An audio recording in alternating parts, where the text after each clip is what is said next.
Hi hello friends, എല്ലാ കൂട്ടുകാർക്കും മൗനരാഗം സീരിയലിലെ ഇനി വരാൻ പോകുന്ന ആഴ്ചയിലെ നല്ലൊരു വീക്കെൻഡ് പ്രൊമോ റിവ്യൂയിലേക്ക് തന്നെ സ്വാഗതം കേട്ടോ. ചാനൽ ആദ്യമായിട്ട് കാണുന്നുണ്ടെങ്കിൽ ഒന്ന് സബ്സ്ക്രൈബ് ചെയ്ത് ലൈക്ക് ചെയ്ത് സപ്പോർട്ട് ചെയ്യാൻ വേണ്ടി മറക്കല്ലേ. അങ്ങനെ പ്രകാശൻ തന്നെയാണ് അവസാനം വിക്രത്തിനെ കൊല്ലുന്നത് കേട്ടോ. അങ്ങനെ പ്രകാശൻ രാവിലെ ആകുമ്പോഴേക്ക് വീട്ടിലേക്ക് എത്തുമ്പോൾ മക്കള് മൂന്ന് പേര് മാറി മാറി ചോദിക്കേണ്ട അച്ഛൻ എവിടെയായിരുന്നു എന്ന് ചോദിക്കുകയാണ്. അത് കേട്ടിട്ട് നമ്മുടെ പ്രകാശൻ ഒന്നും മിണ്ടുന്നില്ല. അപ്പൊ കാദംബരി ചോദിക്കേണ്ട അച്ഛൻ സത്യം പറ, അച്ഛൻ ഇന്നലെ വിക്രത്തിന്റെ കൂടെ ആയിരുന്നോ എന്ന് ചോദിക്കുകയാണ്. പ്രകാശൻ അതെ എന്ന് സമ്മതിക്കുന്നുണ്ട്. അതിനുശേഷം കല്യാണിയെടുത്തും കാദംബരിയെടുത്തും കാർത്തികടുത്തും പാലുണ്ട്, നിങ്ങൾ മൂന്ന് പേരും കൂടി എന്റെ കൂടെ ഒരു സ്ഥലം വരെ വരണമെന്ന് പറയാണ്. എന്നിട്ട് മൂന്ന് പേരും വണ്ടിയിൽ കയറ്റിയതിനു ശേഷം പ്രകാശൻ ആ ഒഴിഞ്ഞു കിടക്കുന്ന വിക്രം താമസിക്കുന്ന വീട്ടിലേക്ക് കൊണ്ടുപോവാട്ടോ. അവിടെ എത്തുമ്പോഴേക്കും മൂന്ന് പേർക്കും ചെറിയൊരു പേടിയൊക്കെ ആവുന്നുണ്ട്. അപ്പോ കല്യാണി പറയണ്ട അച്ഛൻ ഞങ്ങൾക്ക് പേടിയാവുന്നു അച്ഛൻ എന്ത് വെച്ചാൽ ഞങ്ങൾ ഇവിടെ കൊണ്ടുവന്നത്. കാദംബരി പറയണ്ട കല്യാണി നീ വണ്ടിയിൽ നിന്ന് പുറത്തിറങ്ങല്ലേ, അച്ഛൻ ചിലപ്പോ നമ്മളെ മൂന്ന് പേരെ അവനെ വേണ്ടി കൊല്ലാൻ വേണ്ടിയിട്ടാണോ അച്ഛൻ കൊണ്ടുവന്നത് എന്നൊക്കെ ചോദിക്കുകയാണ്. മക്കളെ നിങ്ങൾ മൂന്ന് പേര് ഇറങ്ങ് എന്ന് പറയുമ്പോഴേക്കും കല്യാണി പറയണ്ട അച്ഛൻ ഞങ്ങളെ കൊല്ലാനാണ് കൊണ്ടുവന്നെങ്കിൽ കൊന്നോട്ടെ ചേച്ചി, വാ നമുക്ക് പുറത്തേക്ക് ഇറങ്ങാം എന്ന് പറഞ്ഞിട്ട് കല്യാണി പുറത്തേക്ക് ഇറങ്ങാണ്. ശേഷം ബാക്കി രണ്ടുപേരും കൂടി പുറത്തേക്ക് ഇറങ്ങുന്നുണ്ട്. പ്രകാശ് മൂന്ന് പേരും കൂട്ടിക്കൊണ്ട് ആ വീടിന്റെ വാതിൽ തുറന്ന് അകത്ത് കയറ്റിട്ട് ആ കാഴ്ച കാണിച്ചു കൊടുക്കുകയാണ്. നമ്മുടെ വിക്രം തൂങ്ങിക്കിടക്കുന്ന കാഴ്ച കാണിച്ചു കൊടുക്കാട്ടോ. അത് കാണുമ്പോഴേക്കും മൂന്ന് മക്കളും അലമുറയിട്ട് വാവിട്ട് കരയാണ്. എന്തൊക്കെ പറഞ്ഞ തന്റെ സഹോദരനാണല്ലോ, മൂന്ന് പേരുടെയും സ്വന്തം ആങ്ങള തന്നെയാണ്. അതിന്റെ ഒരു വിഷമവും ബുദ്ധിമുട്ടും മൂന്ന് പേർക്കുണ്ട്. മൂന്ന് പേരും പൊട്ടിക്കരയാണ്. പ്രകാശം പറയണ്ട് ഇവനെ തൂങ്ങി മരിച്ചതൊന്നുമല്ല, ഞാൻ കെട്ടിത്തൂക്കി ഇട്ടതാണ്. ഒരു പ്രാവശ്യം തലക്കുരി അടി കൊടുത്തു, അവന്റെ ബോധം പോയി. ബോധം വരുന്നവരെ ഞാൻ രാത്രി മുഴുവനും കാത്തിരുന്നു. അവന്റെ ബോധം വന്നു. ബോധം വന്നപ്പോ ഞാൻ അവരോട് പറഞ്ഞു മക്കളെ വേണ്ട മക്കളെ, നിന്റെ ചേച്ചിമാരാ, അവരെ ഉപദ്രവിക്കരുത് മക്കളെ എന്നൊക്കെ പറഞ്ഞപ്പോ അവൻ അത് കേട്ടില്ല. എന്താ സംഭവിച്ചത് ഞാൻ നിങ്ങൾക്ക് പറയാം എന്ന് പറഞ്ഞിട്ട് പ്രകാശ് ഇന്നലെ സംഭവിച്ച കാര്യങ്ങളൊക്കെ തുറന്നു പറയാണ്. അതായത് രാവിലെ കല്യാണം നടക്കാൻ വേണ്ടി പോയപ്പോഴേക്കും വിക്രം തോക്കുമായിട്ട് കണ്ണായിട്ട് മുമ്പിൽ ഇങ്ങനെ നിൽക്കുന്നത് പ്രകാശം കണ്ടിരുന്നല്ലോ. വിക്രം അവിടെ നിന്ന് പുറത്തിറങ്ങുമ്പോഴേക്കും പ്രകാശിനും പുറത്തേക്ക് അകത്തേക്ക് ഇങ്ങനെ കേറുന്നുണ്ട്. അപ്പൊ നിങ്ങൾ ഇവിടുന്ന് പോയില്ലേ മക്കളെ, നീ എന്തിനാ മക്കളെ തോക്കൊക്കെ ചൂണ്ടി ഇങ്ങനെ നിൽക്കുന്നത്, എന്തിനാ മോനെ, നീ എത്ര പറഞ്ഞാലും എത്ര കൊണ്ടാലും പഠിക്കുന്നില്ലേ, നീ നോക്ക് ഞാൻ മാറി, നിന്റെ അമ്മൂമ്മ മാറി, രതീഷ് മാറി, അങ്ങനെ ഒരുപാട് പേര് നല്ല രീതിയിലേക്ക് മാറുന്നുണ്ട്. അതിന് മനോഹറിന് വരെ മാറ്റം സംഭവിച്ചിട്ടുണ്ട്. മക്കളെ നീയും കൂടി മാറ്, ഞാൻ പറഞ്ഞ നീ ഒന്ന് കേക്ക്, താനൊന്ന് പോടോ.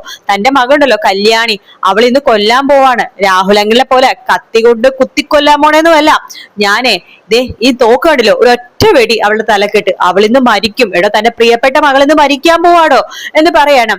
അത് കേട്ടിട്ട് പ്രകാശം പറഞ്ഞു മോനെ വേണ്ട, നോക്ക് നിന്റെ പെങ്ങൾമാർക്ക് എന്തൊക്കെ പറഞ്ഞു നിന്നോട് വലിയ ഇഷ്ടവും കാര്യങ്ങളൊക്കെ ഉണ്ട്, നീ നന്നാവാണെങ്കിൽ അവര് നിന്നെ ചേർത്ത് പിടിക്കും. ഞാൻ പറയണ നീ ഒന്ന് കേക്ക് മോനെ. ഇല്ല എനിക്കിത് കേൾക്കേണ്ട ഒരു കാര്യമില്ല, ഞാൻ പരോളിൽ ഇറങ്ങിയത് എന്തിനാന്ന് തനിക്കറിയാവോ, തന്റെ രണ്ടാമത്തെ മകളെ കൊല്ലാൻ, അതായത് കാർത്തികയല്ല കാദംബരിയല്ല നമ്മുടെ കല്യാണി മൂന്നാമത്തെ മകളെ കൊല്ലാൻ, കല്യാണി എന്ന് പറഞ്ഞ തന്നെ മൂന്നാമത്തെ മകളെ കൊല്ലാൻ വേണ്ടിയാണോ ഞാൻ പരോളിൽ ഇറങ്ങിയത്. കല്യാണി മരിച്ചു കഴിഞ്ഞാൽ പിന്നീട് എന്റെ ടാർഗറ്റ് കിരണാണ്, തന്റെ മരുമകൻ, പ്രിയപ്പെട്ട മരുമകൻ, കാലന്റെ അവതാരം എടുത്തേക്കണ തന്റെ മരുമകൻ തന്നെ. അതിനുശേഷം സമയമുണ്ടെങ്കിൽ തന്റെ മൂത്ത മകള് കാർത്തിക, അവളെ ഞാൻ കൊല്ലും. പ്രകാശം കാല് പിടിച്ചു വേണ്ട വേണ്ട മോനെ പോവല്ലേ മോനെ, നോക്ക് വേണ്ട, നിന്നെ ഞാൻ ലാളിച്ചു വളർത്തിയതാണ്, ആ എന്റെ കൈ കൊണ്ട് തന്നെ നീ എന്നെ കൊലപാതകയാക്കല്ലേ. ഓഹോ താനൊരു കിളവനല്ലേടോ, താൻ എന്നെ താൻ എന്താ പറഞ്ഞത്, തന്നെ കൊലപാതകയാക്കലേന്നോ, അത് ഞാൻ തന്നോടല്ലേടോ പറയേണ്ടത്, എന്നെ കൊലപാതകയാക്കല്ലേന്ന്. നോക്ക് മര്യാദക്ക് എന്റെ വഴി മുടക്കേണ്ടത് മാറാൻ നോക്ക്, അല്ലെങ്കിൽ തന്നെ ഞാൻ കൊല്ലും എന്ന് പറയാണ്. മക്കളെ വേണ്ട മോനെ നീ പോവരുത്, ഞാൻ പറഞ്ഞ നീ ഒന്ന് കേക്ക് മോനെ, നീ പോവരുത്. എടോ മര്യാദക്ക് എന്റെ കാലിന്ന് വിടറോ എന്ന് പറഞ്ഞിട്ട് പ്രകാശ് ഒറ്റ തള്ളു തട്ടിട്ട് വിക്രം അവിടുന്ന് പോകാൻ പോകുമ്പോഴേക്കും പ്രകാശ് തന്റെ കയ്യിലുണ്ടായിരുന്ന വലിയൊരു ഇരുമ്പൊലൊക്കെ വെച്ചിട്ട് വിക്രത്തിന് തലക്കിട്ട് അടിക്കുക കേട്ടോ. വിക്രം അപ്പൊ തന്നെ ബോധമില്ലാതെ വീഴുന്നുണ്ട്. ബോധം പോയവന്റെ എഴുന്നേക്കട്ടെ, ഈ അടി കൊണ്ട് നന്നായിട്ടുണ്ടോന്നോ അറിയാലോ. അങ്ങനെ കാത്ത് ഇന്ന് 4-5 മണിക്കൂറിന് ശേഷം വിക്രത്തിന് ബോധം വരുവാണ്. ബോധം വന്ന വിക്രം താനെന്റെ തലക്കടിച്ച് വീഴ്ത്തിയല്ലേടോ, മക്കളെ ഇനിയെങ്കിലും നീ നന്നാവ്. എന്ത് നന്നാവനാടോ, ഞാൻ ഇത്ര നന്നായത് പോരെ.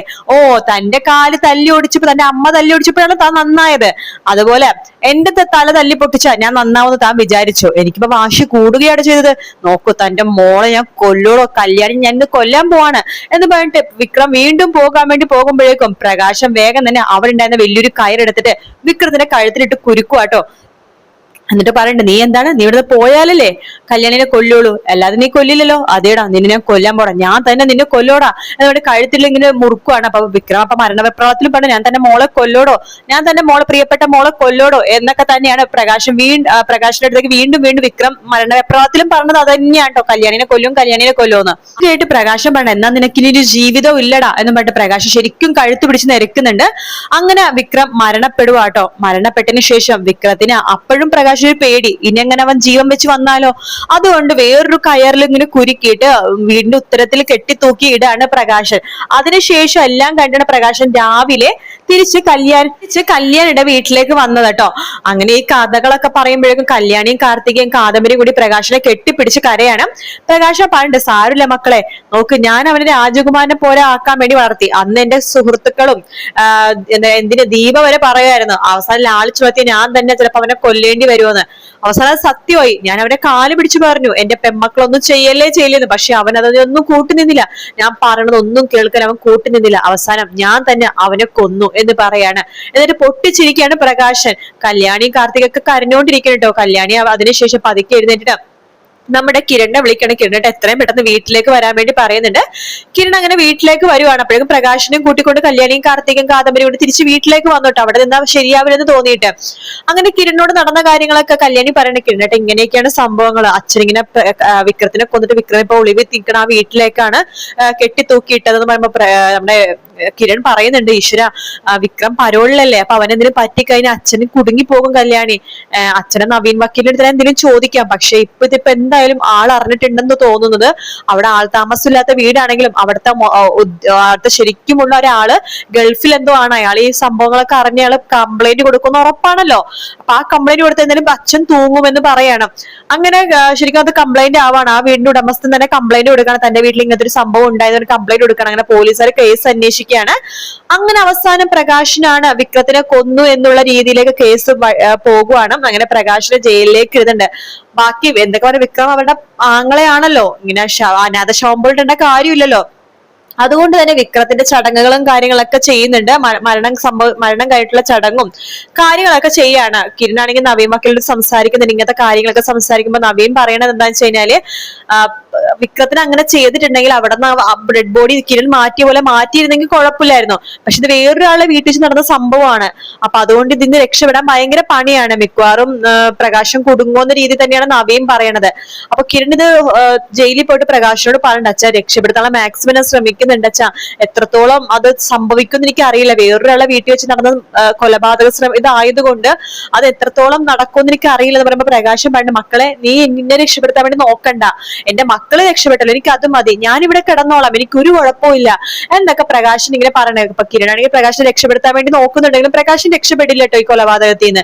പ്രകാശൻ ജയിലിൽ തന്നെയാണ്. അപ്പൊ അങ്ങനത്തെ ഒരു വാക്കുകൾ നമ്മൾ വീക്കെൻഡ് പ്രൊമോ ആയിട്ട് കണ്ടിരിക്കുന്നത്. അപ്പൊ നമ്മുടെ ക്ലൈമാക്സിലേക്ക് എടുക്കുന്ന മൗനരാഗത്തിന്റെ എല്ലാ ശത്രുക്കളും ഒടുങ്ങി. ഇനി ഒരേ ഒരു ശത്രു, അത് സരയു മാത്രം. കാത്തിരുന്ന് കാണാം ഫ്രണ്ട്സ്. വീഡിയോ ഇഷ്ടപ്പെട്ടാൽ ലൈക്ക് ചെയ്യുക, സബ്സ്ക്രൈബ് ചെയ്യുക, കമന്റ് ചെയ്യുക. മറ്റൊരു വീഡിയോ കാണാം. Take care, bye bye.